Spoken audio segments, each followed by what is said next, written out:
with Mama Says Namaste. All right. I am back today with another guest interview, and I am so excited to share this one for you. Just as a reminder for any of you that are listening in right now, if you are listening to this, with it being an interview, you also can hop over to YouTube, watch the video, or to make it super easy, you go to mamasaysnamaste.com and you will find the blog post that goes along with this, where I break down all the details of our conversation today. And I have a link to the podcast and the video, so you can access it in any way that you want. We want to make sure that we give you all the wonderful ways so that you can hear more about who it is that I'm interviewing.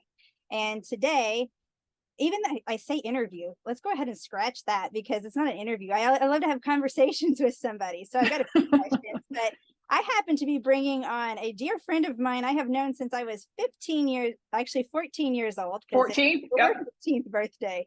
Yes. So I'm so happy to bring on Celia Hughes today, and has been a dear friend of mine for a very long time, and has embarked into a profession that I think is so essential and valuable, especially in today's era. And I want to just have a conversation and share the insights on financial literacy, understanding, and what financial therapy is. So, Celia, thank you so much for being on with me today. And I'm so excited. yes, I want to hear just a quick update for those who are listening on, you know, who you are, what you're doing now, and also kind of what led you into doing this. I know finances have been something that you've been pretty savvy on since the beginning and have been very interested in. So, Mhm. yeah, share a little bit about what you're doing now and why. Okay. I can rant, so just cut me off when we're like, okay, this is a short podcast, girl. I, in my younger years, was interested in psychology. I started as a psychology major in college and quickly shifted to business because of for my own financial reasons. I just was ready to make money and didn't want to have a long drawn out I didn't want a long on ramp to my career. And so I started working full time. I went to school at night. I focused on business and I landed in finance because it's natural for me. Numbers are easy for me. And I went on to get a master's degree in finance. I got an MBA in finance and was a controller for a company. I was CFO for a company. And I worked with primarily with creative people who have brilliant minds that are not attracted to the numbers. So I'm on this number side, working with just wild ideas and creating plans and structure to make the ideas come into reality. And there is no plan that you can make that will keep a creative person focused on the plan if they are not grounded and rooted. So I'm in this experience where I'm watching humans show up as humans. We've got a plan. If you can just follow it, if you can follow these steps, if you can do these things, we're looking at success. And then we show up as our human selves and we show up with different ideas or anxiety or stress or distraction or whatever it is. But the humanity comes into the mix and really mucks up anything that we've figured out.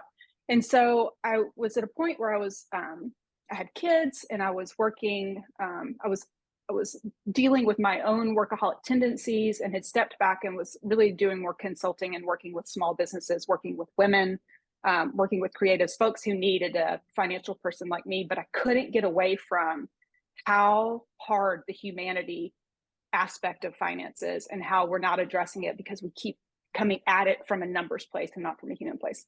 And so I was walking one day a few years ago and I thought, oh my God, financial therapy should be a thing. I'm gonna invent financial therapy. And I didn't invent it. I Googled it and it's actually a thing. So here I am. I went back did a postgraduate certification in financial psychology and working on my PhD in debt psychology because I'm really interested in the unconscious belief systems that we have around money. But that's where I got here. There are plenty of finance people. There are plenty of number people. There are plenty of mental health people and therapists. There are very few of us who are in the middle looking at our relationships with money and how we feel about money and what beliefs we've inherited about money. So I'm in this gray space between numbers and diagnostic therapy. Yes. Okay, and on that note, I know you talk about words have power. So what are some of these beliefs that you feel like are the blockage? Because I so agree with you that we look at the numbers and yet it's the emotions that really are preventing us from the finances or from the literacy or the savviness or the confidence. So what kind of things is it that you're hearing people say where you go, oh, this is a therapy situation, this is an opportunity for us to look at the humanity, not just the numbers? I think that the words can be indicative of some deeper stuff to deal with. So we're looking at, I'm listening to what you say, and I'm listening for, is there something deep and unconscious here that you're not aware of that we need to unearth? And that's going to show up as multi-generational belief systems. You come from a Mennonite family. The financial beliefs around money in that lineage is going to eke down until someone unearths it and says consciously, these are the belief systems, and here's what I subscribe to, and here's why I don't. And this is where my conflict is that I'm living with a belief system that doesn't actually work for me.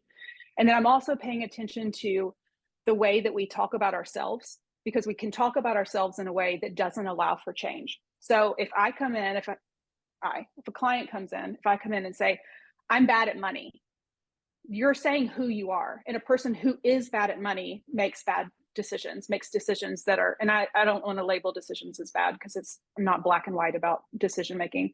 But when I say I am this way, I'm saying there's no room for me to do anything differently than I've done. So that's, I think, that power piece of, there's a real difference in saying, I have really made some choices with money that have hurt me financially. I have racked up a lot of debt that I wish that I didn't have. There are things decisions I made that I wish I could go back and do them differently.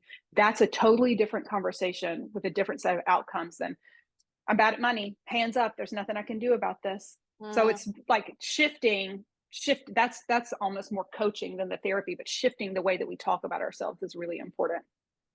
Oh yeah, those I am statements can so eat away at us. And yeah, and we talk a lot on the podcast about fixed mindset and growth mindset. And when you have an I am statement that it's fixed, that there's nothing that you can do about it, it can be a helpless island to stand on, and you can get lost. So yeah, just the simple. And yeah, I love that you've got letters from Celia that come as an email, and I just read this one yesterday where you were talking about reframing your I am, and like I've made some bad choices. That's a whole different deal. I can make bad choices, and that's not who I am. And we all do. We all are going to have those, because like you said, humanity comes in and we got lots of curveballs, and we don't get it right all the time. That's not the issue. And it's not I'm sitting here as I'm even writing my own email for my email list for this week for our podcast, and just talking about, it's not about avoiding the crazy in life. It's not about eliminating all stress and chaos in your life. It's looking at what tools do I have to equip me? So if somebody's coming into financial therapy with you, obviously you've already laid out, your first thing is you're simply listening. You're listening for what kind of keywords, is there an I am statement that maybe digs into something deeper? So what does that process look like? Beyond that, beyond listening to them do that, what's the process? What would they expect coming into a financial therapist? Yeah, it depends. It depends on the person, right? I'm working with humans, and I stay away from rigidity of this is how I do things, because then I'm closing myself off to what works for you as a human, right? This work is about the person who's coming and sitting in my chair or sitting on my Zoom, more than it is about me being an expert. But the cadence of it is generally looking at it'll start as, and people are so funny because there's not a lot of us that do this. People come in ready to talk, so they sit down like, I don't have to ask a ton of questions for the first little chunk of time, but it's a combination of what's going on right now. What are you feeling right now? Is there some financial problem that we need to talk about that's brought you in, or is it just a sensation? I have people come in with plenty of wealth who are set up for the rest of their lives, who are dealing with extreme anxiety and stress because it's not about the money. And then it always is going to lead back to, what did you experience growing up? What did you learn about growing up? How did your parents talk about money? There's a gender component. Did you grow up in a community that had expectations of men with money versus women with money? Did you grow up in a community where the expectation was that that you live in a multi-generational home where the middle generation takes care of the older folks who give childcare to the younger folks? Like there's many different community aspects in America that come in because we're multicultural. So understanding those are the roots of what was expected of you growing up. And then from there, if I'm working with couples, there's a lot of communication stuff to work through. The couples work is very different than the individual work, and fun. I love the couples work. But then it's kind of branching out into, how has this manifested in your life? Mm-hmm. And it's kind of like seeing these little pieces of a puzzle, and then clients have these aha moments where they have a realization, and that's a piece of the puzzle that clicks in, and then they have an aha about something else, and maybe they can start to see a big picture. But it's a lot of talking and unearthing. I send clients away with a lot of homework, journaling, things to be thinking about outside of this space. My part of the work is small. Your part of the work is significantly more than what you can do while actually sitting in this space with me. So encouraging people to go out and spend some time quietly reflecting on something that came up that's really juicy. Like this feels like a thing that could have guided the decision that I made down the road. So it's a lot of connecting the dots. Yeah. And I love that. And yeah, I mean, I always, I mean, as a coach too, it's like, I want to say, here's what you can expect, but that's always going to vary, because mm-hmm.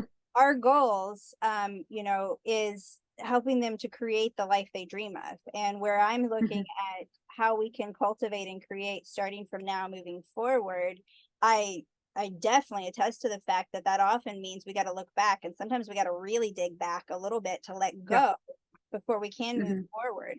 And I just as a generic example, I'm sure you could kind of use this as an example, because I know I've discussed this in my own life with my husband, just talking about limiting beliefs and how we self-sabotage. And you see like mm-hmm. a classic case of this, where you see somebody like an NFL player who has worked their way up. Now they're playing, and within a few years they're bankrupt. And mm-hmm. we've had examples of this right there in Tennessee, where you are. And so just as an example of what you talk about, where we identify to it, I mean, there's an example of somebody who's brought a lot of money. What might have been some things that they could have done to prevent that happening? Well, the only thing that can prevent that happening is there being an understanding about what happens psychologically when there's a change in socioeconomic status. And especially these athletic children who are coming into massive amounts of money, there needs to be so much education for them beforehand, which is, not going to happen anytime soon, but maybe one day. But when there is a windfall, whether it is an NFL contract situation, a lottery winning, I have yet to have a lottery winning client. So if you're listening and you've won the lottery, I want to talk to you. Yeah. I have many questions.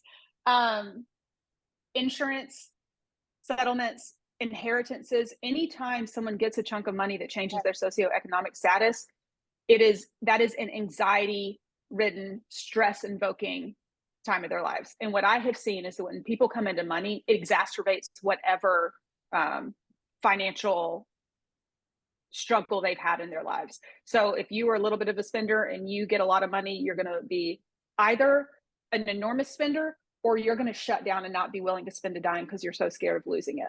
But when you are shifting socioeconomic status up or down, it's going to cause stress. And we don't talk about that because we assume you're losing money, that sucks. Losing money is bad. Gaining money, yay, that should solve all your problems. And it's absolutely not the case across the board. Mm-hmm. Right. Gaining money can bring all kinds of things out of the woodwork when it comes to our own fears and anxieties, as well as the people knocking on our doors or anything else mm-hmm. that can cause more complication and involvement. So Mhm. yeah, once again, I reference so often on these podcast episodes, what is our purpose for money? Money in and of itself is not going to do what we might hope it to do, because it's about the emotions wrapped around it. It's our Mhm. understanding, our concept. Yep. Yeah, I know Celia mentioned earlier about me being or about Mennonite background, because she knows me and my family, and I have Mennonite background. And so Mennonite background culturally in the Amish and Mennonite community, you are humble, you don't show pride, and to be proud of anything can be seen as a negative. So if I'm coming into finances realizing that I should be ashamed for having a lot of it, that's gonna Mhm. that's gonna taint my approach and how I'm navigating money, and I may not be the best steward of it for that reason, because of the Mhm. fear that I'm bringing into it.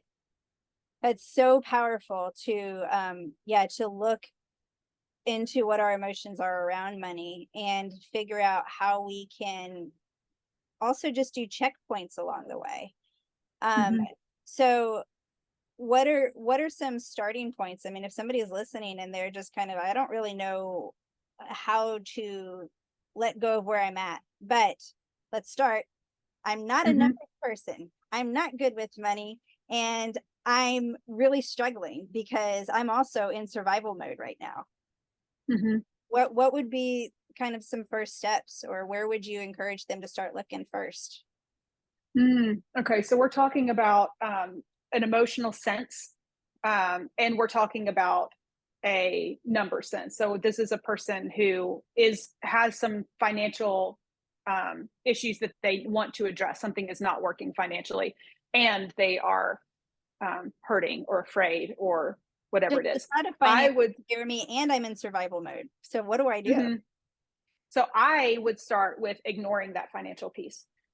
Mm, Whatever you're doing to survive, you can keep surviving on that for another month or two while we care for whatever needs to be cared for inside inner child work or values work. And so what I would start talking about, and if I have someone who is in a shame place, I'm going to start with talking about where the shame comes from. mm, What did you hear about money growing up? What's your story about money? Did your parents have money? Did your parents fight about money? Was money used as a way to control in your family? What were the expectations put on you, and have you met those expectations, or have you failed those expectations? So with that shame piece, I'm going to start young and really try to understand the foundation of your relationship with money. And then as we start looking at these milestone moments that will come up, well, then I took out a giant loan to go to college, and now I can't pay it off, and I wish that I hadn't. Okay, well, what was happening then? Did anyone talk to you about what it looks like to pay off a six-figure student loan? Was the expectation that you go to an impressive school? Did you go to an impressive school um, to defy your family? Like what was in that decision? And then at every layer, there's some compassion. Oh, no one talked to you about what it's like to pay off a six-figure loan, and you were a teenager, you were 18 years old, not old enough to drink alcohol, and they let you sign those loans. That's really hard. There's compassion there. I can see how you got into that place. And then it trickles up to, I did the thing, I didn't budget, I spent all the money, and now I don't have retirement. Okay, well, how did that come to be? What was the expectation there? yeah. Again, did anyone ever talk to you about the importance of saving? Do you feel worthy of having a retirement? Do you feel worthy of having a healthy future? And often there's a self-confidence piece there. It's like, no, I don't actually, I've never even dreamed of, I've never thought about my future because I don't feel worthy of that. So then we're going to dig into that worthiness piece, but it's really just kind of starting at the bottom and stopping wherever there's resistance and spending time in that place. So start telling your money story. Pause there when you get to a place that gives you a knot in your throat, and spend some time there and look for the self-compassion. When you can get to the point where it's like, I am where I am, I have made some mistakes, maybe I've done nothing right, I'm sure we could find something that you have done right, and here's where I am, and I can have compassion for how I got here. I didn't know better. Often it's that we don't know better because we don't talk about money. We expect people to be Right. fantastic with money with no Right. education, Right. no Right. resources, Exactly. or a very rigid list of, this is how you're good with money. You need to do all these things. And if you don't do all these things, then you're not smart with money. There's shame in that. So it's just with every person, it's finding that spot that's really painful and just sitting with it and seeing what comes up when you dig a little deeper in that spot. Does that make sense? Did I explain that well? Yes. Yeah. I mean, once again, the answer to everything out there starts within, and it's looking at where is our mindset, because we're all writing different stories. We can all look at the exact same thing and we're going to see it from a different perspective. And the story of the blind man and the elephant, they're all arguing about the elephant. And I'll put a link to Natalie Merchant's song on it because I love it.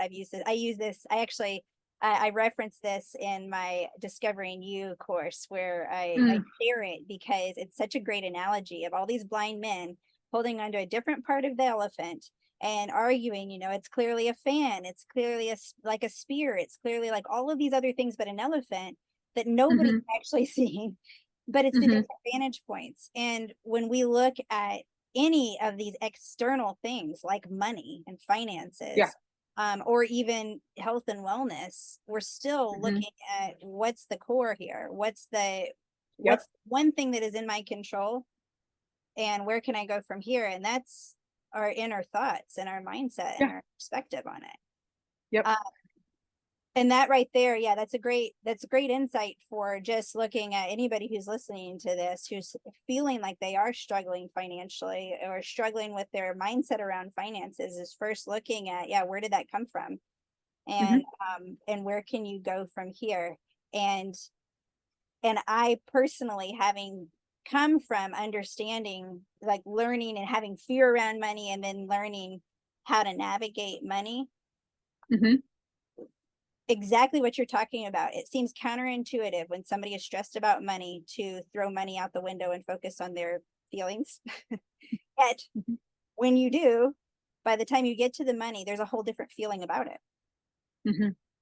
And we in America are trained to look for fixes. Yes. And there aren't fixes in humanity. There's healing. And I'm hesitant. I'm always hesitant to bring this comparison in because I feel really protective of the human body and the way that we abuse it, and the way we abuse it in the case of image. But a comparison is diet culture, right? Like someone comes in and says, "Here's my plan. You should eat this way and do these things, and in 30 days you will," whatever it is. We know. All studies show that diets don't work, period, hands down. The more you diet, the worse off you are. The weight comes back higher every time. It is bad for your body. It messes with your metabolism. But we're looking for that. I don't want to do the work. The work is so hard. Just tell me what to do. And then we're prescribing something that, I don't know, maybe it works. I'm sure every diet works for someone for some amount of time, but this is the human body. We don't even understand the human body yet. And yet we're saying that you can eat these specific things and don't eat these specific things, and that's the right thing for every single person. That's what finance culture has become, like finance bro culture is that. Do these things, follow these steps, and then you'll be fine. But we know that the amount of money you have, your financial status, does not change the way that you feel about money. Right. We are not accustomed to sitting still in the hard stuff and continuing the work. We want to just do it for a minute and then do a quick weekend and come out feeling great. And it's not the case. Finance is your healthy relationship with money is as varied and can look as differently as every variation of a healthy body. What works for you and for Nathan is not what works for Justin and for me, is not what works for this person, is not what works for this person. And it takes work and so in my work, I use the language of values. It's something that I do with every client, with every couple, is understanding your values, because you have to know who you are and what matters to you before you can address a financial plan. And there are some rules that apply to everyone. Everyone needs to have retirement. This is America. We don't have a government funded pension system. We're all responsible for our own retirement. So yeah, you do have to focus on that. Credit card debt is ridiculous. The interest rates are painful. Yes, we need to address credit card debt. So there's some rules, but beyond that, it's completely independent, and we as Americans are not trained to know ourselves that well. Mm-hmm. And yeah, and one note on retirement for the entrepreneurs that are listening that are saying, well, I don't plan on retiring, I will work forever. Let's talk about that just being, what is your plan when you may not be physically or mentally able? What are you doing? Right. Because I have seen so many entrepreneurs that have figured out ways to have money coming in and never thought about that time frame. And we personally in our own family have experienced the elderly who have had a stroke, who have suffered from dementia, Right. who have lived 20 years longer than expected, because we Right. also have a higher life expectancy, and they don't have anything covered. So regardless of whether you're working a traditional job or whether you are a straight up entrepreneur doing your own thing, think of retirement as your elderly life care, period. That's Everybody right. is That's going right. to, And a way to think about that is if you have some sort of illness, like I think illness is a place that we can all tap into. We all know someone who has had an out of the blue, a stroke that has changed their ability to work, or terminal cancer diagnosis, or, you know, something that right. We all know someone that we can tap into when we need to bring some reality into this. If you have not prepared for that time in your life, what happens? You are dependent on the government, which means you are dependent on potentially government housing if you don't own your home, or if you still have a mortgage. You're dependent on where they can put you. It's lack of control of your life, or you're dependent on your kids. In some cultures, that's planned for. In some cultures, there's multi-generational care. But if you belong to a culture where it's each man for themselves, how do you feel about asking your children to provide for you, your adult children who potentially have their own kids?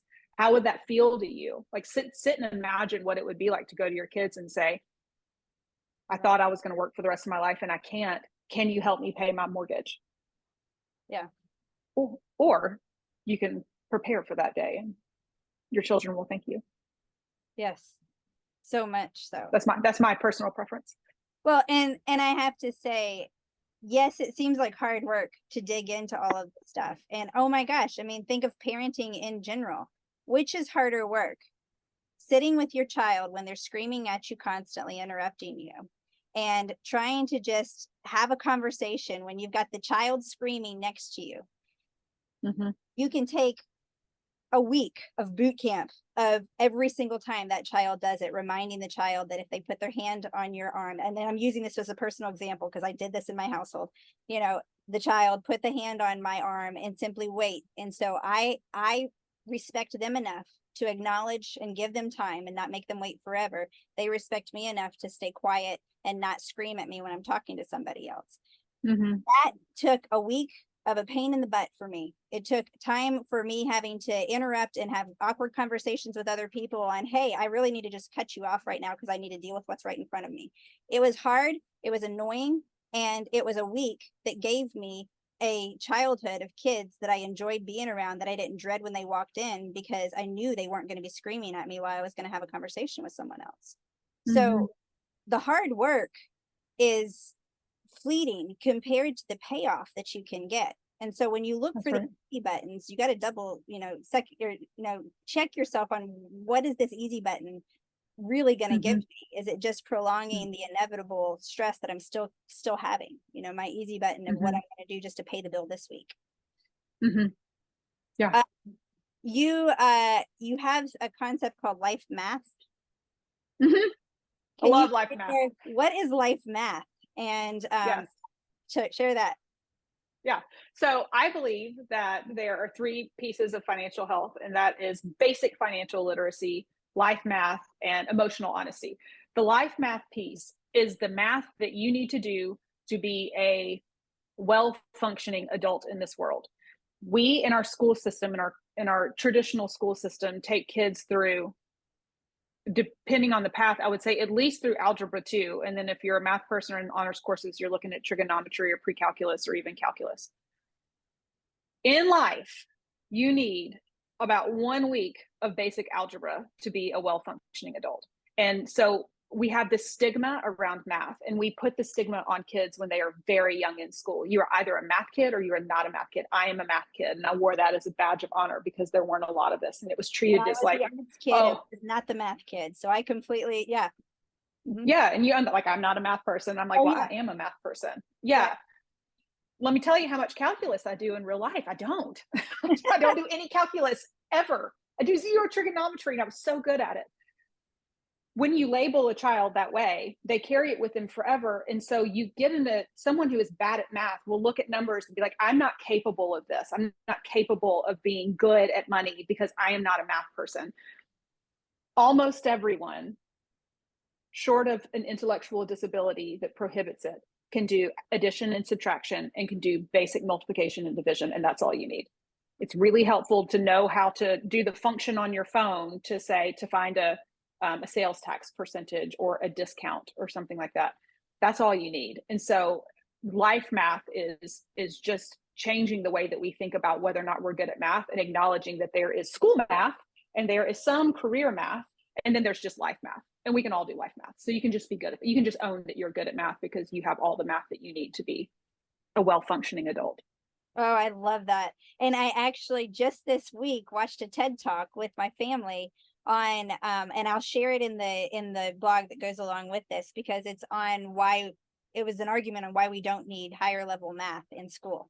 And it was a guy saying exactly what you just said. As we have had our children going through con, and our second, one child who loves learning and soaks up every bit of it, the second one going, when am I ever going to use calculus in my life? And I'm going, I don't. Yep. So what's the need? And it prompted great conversation in our home about, about doing things and that delight-led learning. I recognize that, yes, when calculus is needed in those specific professions, that trigonometry or calculus or any of these other things are needed, I will be incentivized because I have that desire to go into that profession. I will be incentivized and desire to learn those things. And if we can open up, we give ourselves a little bit more grace when it comes to what we're learning and recognizing what is really life skill applicable. I think, yes, life math would be great. Life English would also be another helpful one here. There's so many aspects of it. Boy, if we put life in front of it, gives you a lot of freedom to focus on what's really valuable for you now. And if you have a growth mindset, you can always be open to learning the other steps when needed. That's right.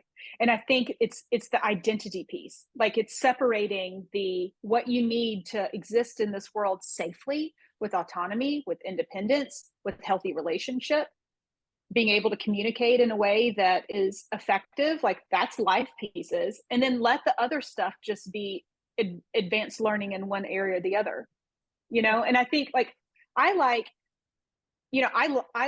the fullness of the high school curriculum, because I like that you get to play with things. And it's like undergrad. Like, undergrad's just second 4 years of high school, getting to play with things and see what lights you up, because maybe you don't know that you're interested in economics until you have played with that piece. And calculus is a course that you have to take. It's an aptitude you have to have for economics.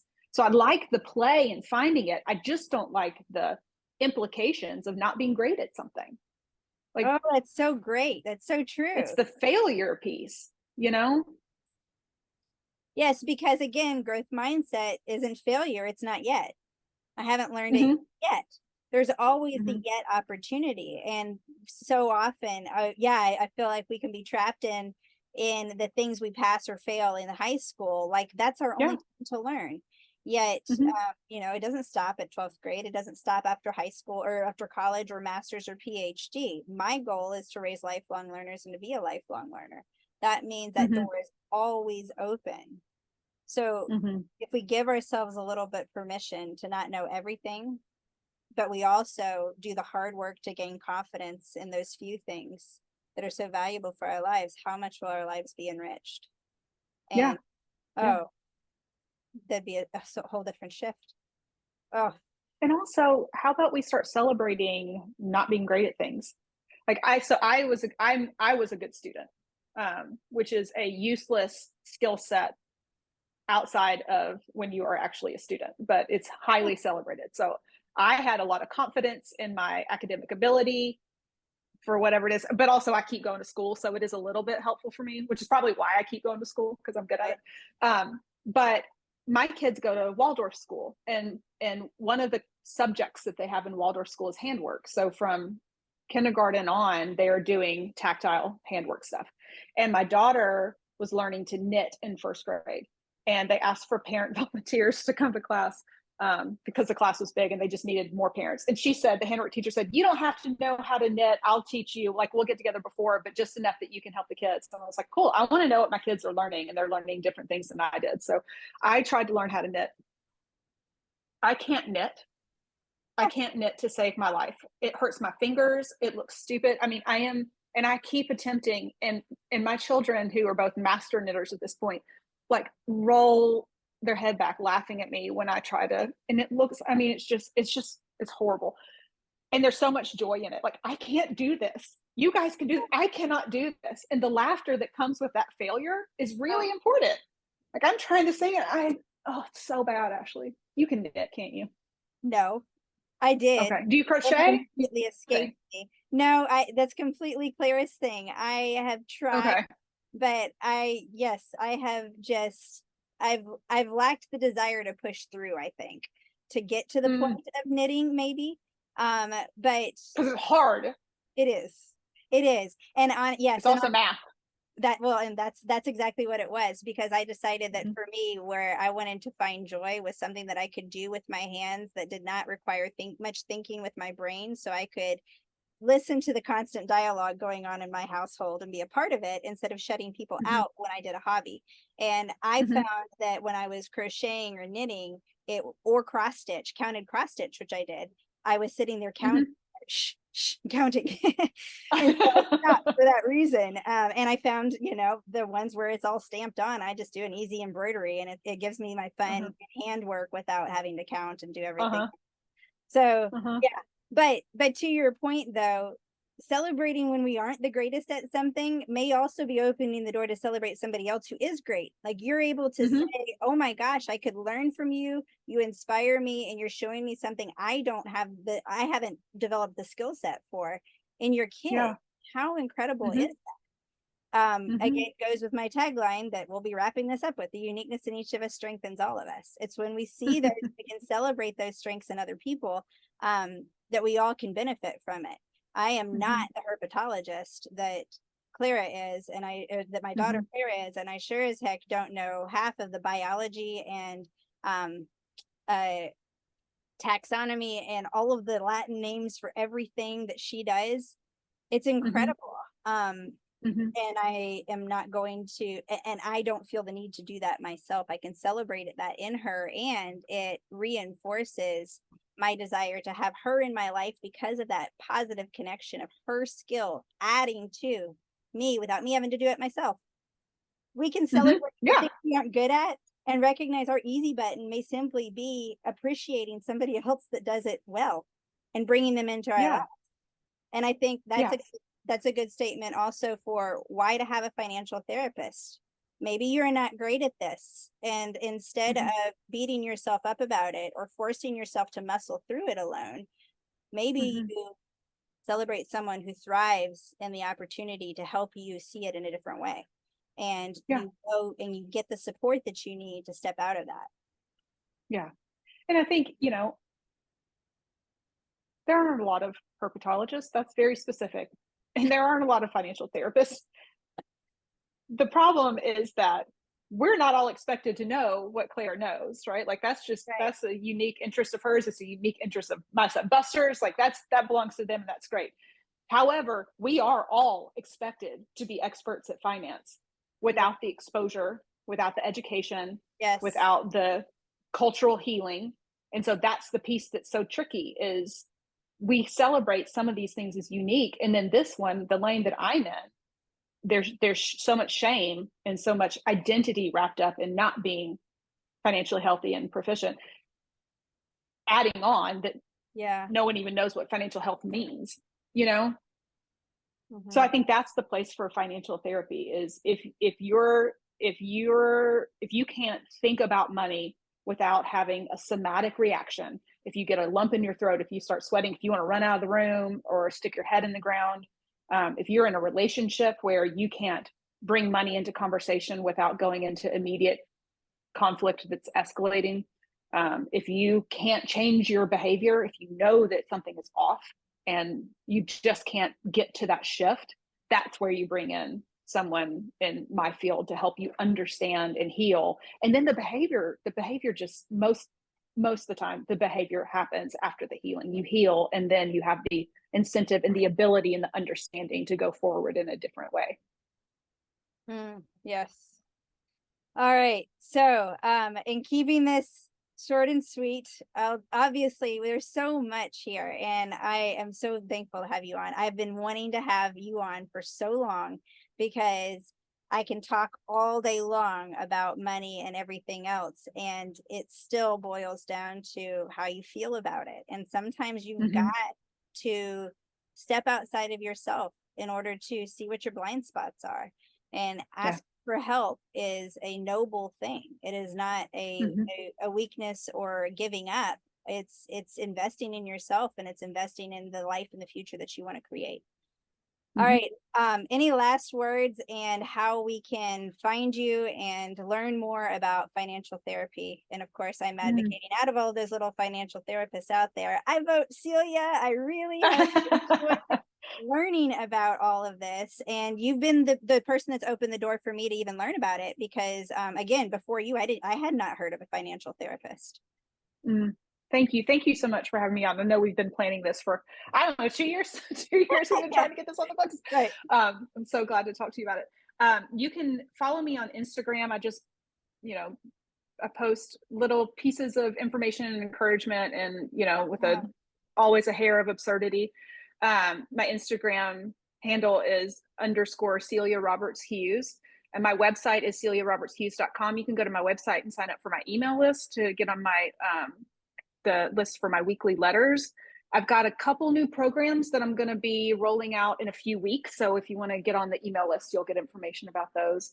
And then I work with people individually if anyone wants to work with me, or if a couple wants to work with me. But also I have a program called Money Roots, which is a self-guided.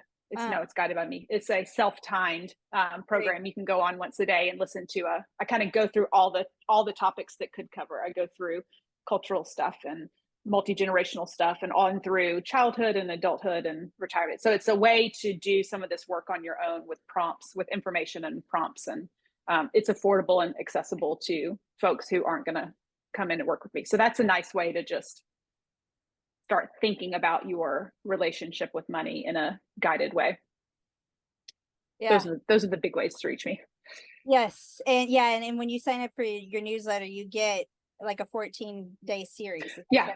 Yes. That series is so helpful. I signed up for it, and I read through them with my family and helped them to understand, because it's got big scary words for some people on what things are and what things mean, and how to relate it in real life to what's going on in your world. And so I am a huge advocate for financial therapy, for going deeper than just the money, but looking beyond the numbers to the emotions around it, and seeking the support of people just like Celia that can help you to gain confidence on what your purpose for money is, how to cultivate it, create it, and be good stewards of it in your life. And ultimately, how to celebrate how the uniqueness in each of us strengthens all of us. Namaste. Thank you. With Mama says namaste.